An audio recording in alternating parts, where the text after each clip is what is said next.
Escanaba Public Safety Detective Tony Chenard interviewed Kallay Batchelor at police headquarters after Heather Batchelor was killed. Chenard talked with Mr. Batchelor about the fresh marks on his skin. Detective Chenard didn't believe that Batchelor was telling the truth about how his injuries actually happened. They're obvious that these are fresh marks. Okay. And anybody that was scrapes on their face like this, they would know. Chenard stepped out of the interrogation room for a few minutes. When he came back in, he placed Kallay under arrest. Batchelor was read his rights and continued to talk to police. That's when Chenard turned up the heat. I don't know why. I didn't see her past 8:30. I didn't fight with her. The markers are argument. The markers are on tell me something. Okay. Batchelor admitted to Chenard that he did see Heather later that night, not at 8:30 p.m. like he originally stated, but at 2 a.m. at the house on Stevenson Avenue where Heather was killed. Batchelor asked his wife about the emails that she had exchanged with another man who Heather did have an intimate encounter with a few days earlier in Detroit. That's when Kallay said Heather pulled out a knife and cut him.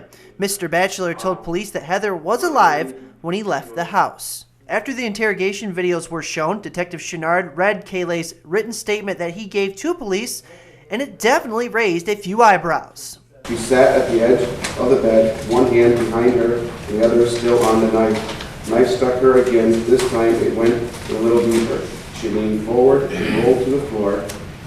When I heard cracking sound and small crunch, she fell on the knife and broke the handle.